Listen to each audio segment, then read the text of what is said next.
علیہ وسلم کے دیوانوں گناہوں کے لیے، عیاشیوں کے لیے، گناہوں کے اڈوں کو آباد کرنے کے لیے الگ الگ مقامات پر، الگ الگ انداز سے، الگ الگ مواقع پر انسان گناہ کے لیے مواقع فراہم کرتا ہے۔ کوئی کہتا ہے فلاں موقع آ جائے تو یہ عشق کا دن منایا جائے، کوئی کہتا ہے فلاں موقع آ جائے تو پکنک پر جایا جائے، کوئی کہتا ہے فلاں موقع آ جائے تو نئے سال کی خوشیاں منائی جائے۔ میں تم سے پوچھنا چاہتا ہوں، اللہ اکبر، اگر نئے سال کی خوشی لوگ صرف اتنا مناتے کہ اس وقت اللہ کی بارگاہ میں دعا کرتے کہ میرے اللہ ہمارا ایک سال گزر چکا، اب ہم نے جو جرائم کیے ہیں تو اسے معاف فرما دے، ہم نے جو گناہ کیے ہیں تو اسے معاف فرما دے، اگر اتنا کرتے تو بہت تھا۔ لیکن اللہ اکبر، نیا سال، نئے سال کو استقبال دیتے ہوئے لوگوں نے باضابطہ طور پر گناہوں کے لیے مواقع تلاش کیے، اور بالخصوص گناہ کرنے والے کبھی گوا کا رخ کرتے ہیں، کبھی بمبئی کا رخ کرتے ہیں، کبھی پکنک پوائنٹ کا رخ کرتے ہیں، کبھی باغوں کا، پارکوں کا رخ کرتے ہیں، کبھی سمندر کے کناروں کا رخ کرتے ہیں۔ اور یہ نیو ایئر منانا ایک بہانہ ہے، دراصل وہ گناہ کے لیے موقع تلاش کرتے ہیں۔ اور یہ سارے کام وہ لوگ کرتے ہیں جس کو اللہ نے خوشحال کیا ہے۔ اکثریت، کچھ چربی چڑھے ہوئے غریب بھی ہیں جن کے لیے بزرگوں نے کہا ہے کہ غریب کے پیٹ میں 4 پاؤں ہوتے ہیں، ایسے لوگ بھی مالداروں کی برابری کے لیے گناہوں کے مواقع تلاش کرتے ہیں۔ میرے پیارے آقا صلی اللہ علیہ وسلم کے پیارے دیوانوں، نیو ایئر کے حوالے سے 3 گناہ خاص طور پر کیے جاتے ہیں، ایک تو شراب، ایک تو زنا، اللہ اکبر، اور ایک تو ظلم۔ میرے پیارے آقا صلی اللہ علیہ وسلم کے پیارے دیوانوں، لوگوں نے اب یہ اپنے اوپر لازم کر لیا ہے کہ 31 دسمبر کو ہمیں وہ نائٹ منانی ہی ہوگی، اور پوری دنیا کے اندر، بلکہ اللہ اکبر، دبئی جیسے شہروں کو ایسے سجایا جاتا ہے جیسے دلہن۔ نام نہاد اسلامی ممالک کہلانے والے بھی اس نحوست میں مبتلا ہیں۔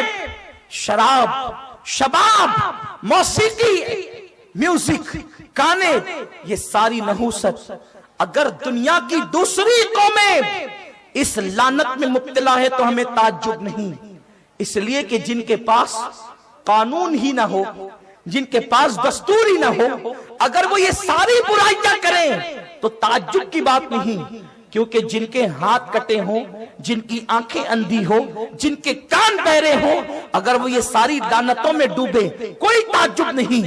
لیکن جس کے پاس رحمت للعالمین کا قانون موجود ہو، جس کے پاس قرآن جیسی کتاب موجود ہو، جس کے پاس احادیث مصطفیٰ جیسی اللہ اکبر عظیم نعمتیں موجود ہو، وہ قوم بھی دوسروں کو دیکھتے ہوئے، مشرکین کو دیکھتے ہوئے، کافروں کو دیکھتے ہوئے، عیسائی اور یہودیوں کو دیکھتے ہوئے وہ ساری لعنت میں مبتلا ہو جائیں تو اللہ اکبر ان کا حال کیا ہوگا۔ اے میری قوم کے جوانوں، جوانی عیاشی کے لیے اللہ نے نہیں دی ہے، یہ جوانی کے قیمتی لمحات صرف 16-17 سال تک آپ کے پاس رہیں گے۔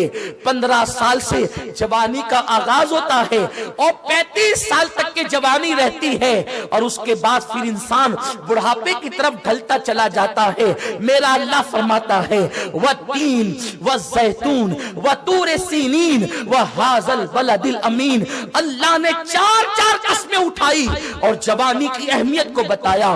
والتین، اللہ اکبر، جناب ابراہیم کے شہر کی قسم، اللہ اکبر، والتین، ابراہیم کے شہر کی قسم، والزیتون، عیسیٰ کے شہر کی قسم، وطور سینین، موسیٰ کے شہر کی قسم، وہذا البلد الامین، محبوب کے شہر کی قسم۔ 4 چار بڑے پیغمبروں کی اللہ نے قسمیں یاد فرمائی، ان کے شہروں کی قسمیں یاد فرمائی۔ آپ کہیں گے تین سے مراد تو انجیل ہم نے سنا ہے، زیتون سے مراد زیتون ہم نے سنا ہے، طور سینین سے مراد ہم نے پہاڑ سنا ہے۔ ہم کہتے ہیں آخر انجیل اتنی قیمتی کیسے ہو گئی کہ خدا اس کی قسمیں اٹھانے لگے؟ دراصل بات یہ ہے کہ اللہ رب العزت کے کلام کا انداز ہی جدا ہے۔ میرا اللہ وہ کلام کرتا ہے کہ ہر دور میں لوگ حیرت زدہ ہیں۔ دراصل ایسا ہوتا ہے کہ جب تاج محل کا نام آتا ہے تو لوگ تاج محل کہہ کر آگرہ مراد لیتے ہیں، اس لیے کہ تاج محل سے آگرہ کی پہچان ہے۔ اسی طرح سے شہر کے اعتبار سے شہر کبھی کبھی نام نہیں لیا جاتا، لیکن جیسے ہی اس کی کوئی مشہور چیز کا نام لیا جاتا ہے اس شہر کا تصور آ جاتا ہے۔ جیسے لال قلعہ ہو یا جامع مسجد ہو، آپ فوراً دلی کی طرف رجوع کریں گے۔ تاج محل کی بات آئے آپ آگرہ کی طرف رجوع کریں گے۔ بھول بھلیاں کی بات آئے تو آپ اللہ اکبر لکھنؤ کا تصور کریں گے۔ یعنی شہر مشہور ہوتے ہیں میرے آقا علیہ السلام کے دیوانوں، اور جب گنبد خضرا کا نام لیا جائے تو فوراً مدینہ منورہ کا تصور آتا ہے۔ تو آسیا سے شہر پہچانے جاتے ہیں۔ جس زمین پر ابراہیم علیہ السلام کی ولادت ہوئی وہاں کی انجیر مشہور ہے، جس زمین پر جناب عیسیٰ کی ولادت ہوئی وہاں کا زیتون مشہور ہے، جو زمین جناب موسیٰ کی تھی وہاں کا پہاڑ مشہور ہے۔ اب میرا اللہ اپنے نبیوں کے شہر کی قسم یاد کرتا ہے، ابراہیم کے شہر کی قسم، عیسیٰ کے شہر کی قسم، موسیٰ کے شہر کی قسم، وَهَٰذَا الْبَلَدِ الْأَمِينِ محبوب تیرے شہر کی قسم۔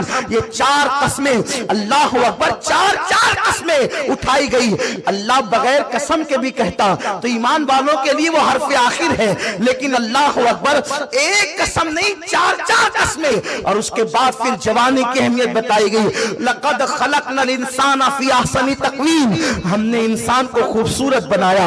مفسرین فرماتے ہیں یہ خوبصورتی جوانی پر دلالت کرتی ہے۔ خوبصورت بنایا، جوانی کو شباب دیا، حسن دیا، لیکن جب جوانی کی قدر نہ کی گئی، جوانی میں عبادت نہ کی گئی، جوانی میں مولا کو منایا نہ گیا، جوانی میں خدا کے قانون پہ عمل نہ کیا گیا، تو میرا اللہ فرماتا ہے اللہ اکبر لقد خلقنا الانسان فی احسن تقویم ثم رددناہ اسفل سافلین۔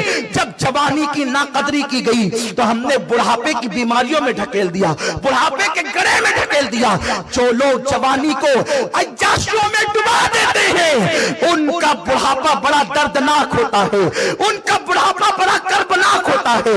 ان کے اندر ان کو بڑھاپے میں قسم پرسی، ذلت، رسوائی بدترین ان کی زندگی ہوتی ہے۔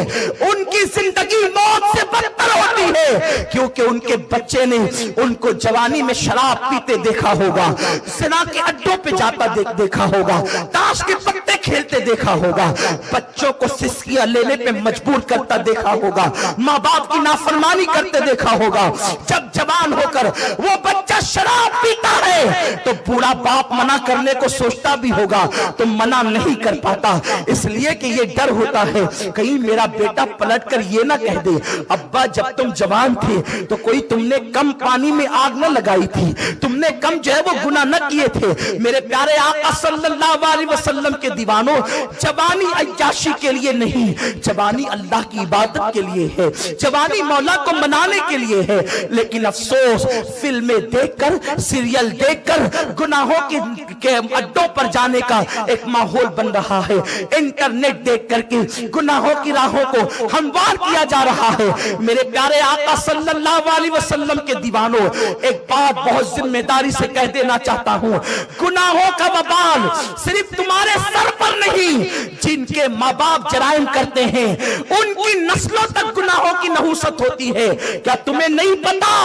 اللہ اکبر، اسی زمین کے اوپر مغل خاندانوں نے اپنی زندگی کو گزارا، وہ مغل جن کو خدا نے صدیوں تک حکومت کا انداز دیا، تیمور سے لے کر کے اورنگزیب عالمگیر کے بعد یا جناب اورنگزیب ثانی تک کے، اللہ اکبر، یا جناب بہادر شاہ ظفر تک کے، اگر آپ تاریخ اٹھا کر کے پڑھیں اس میں نیک بادشاہ بھی ہوئے اور مجرم بھی ہوئے، لیکن سنو جب اللہ نے مغلوں کو حکومت دی تو اکثر عیاش تھے مغل، اکثر عیاش تھے.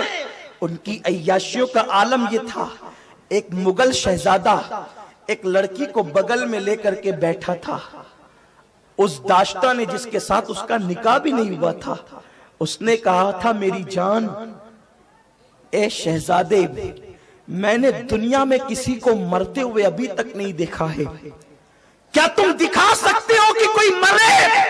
اس نے کہا جانے من، بس اتنی سی بات ہے کہ تم مجھ سے مطالبہ کر رہی ہو کہ میں کسی کو مرتے ہوئے دکھاؤں. اگر تم نے مرتے ہوئے کسی کو نہیں دیکھا تو لو دیکھ لو.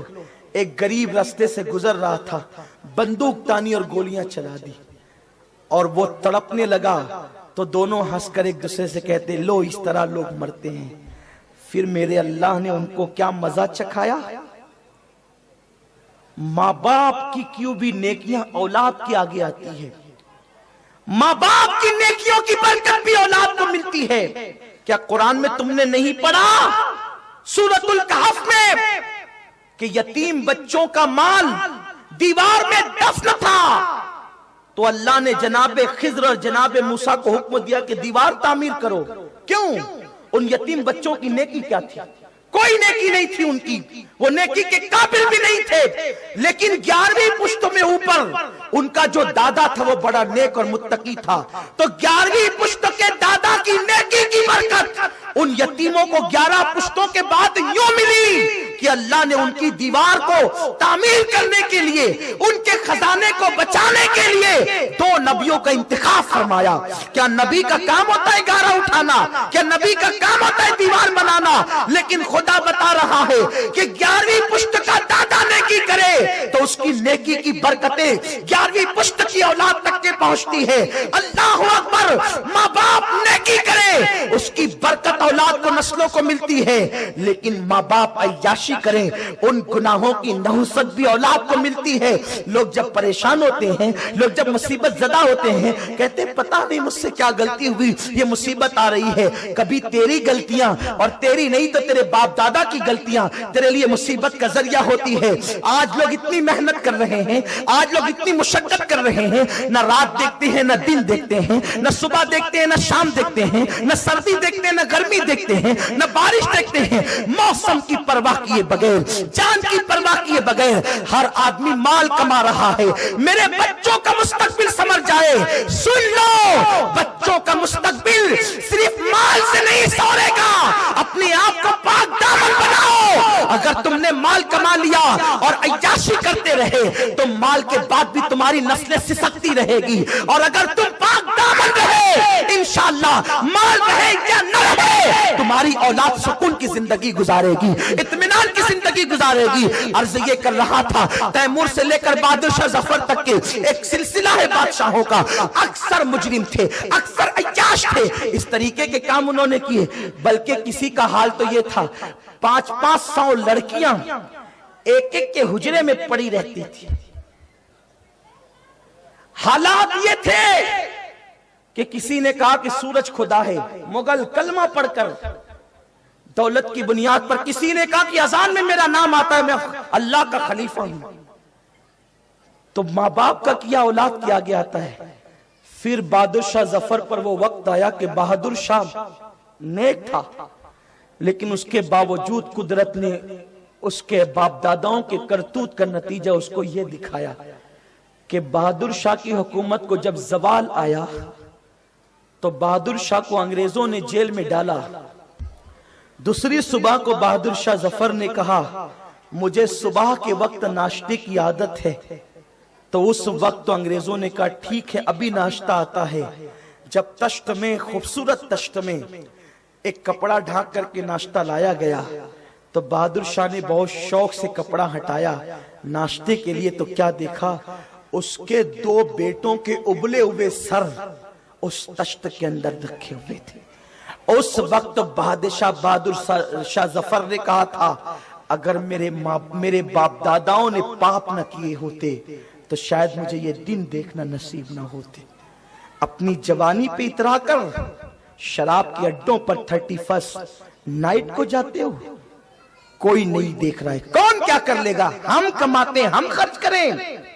تیری دولت تیری نہیں ہے، اگر تو مسلمان ہے تو میرا اللہ فرماتا ہے ان اللہ اشترى من المؤمنین انفسهم واموالهم بان لهم الجنہ، اللہ نے مومنین کی جان اور مالوں کو جنت کے بدلے خرید لیا ہے۔ یہ مال اپنا نہیں ہے، یہ اللہ کی امانت ہے، یہ جان اپنی نہیں ہے، یہ اللہ کی امانت ہے۔ راتوں کو رنگی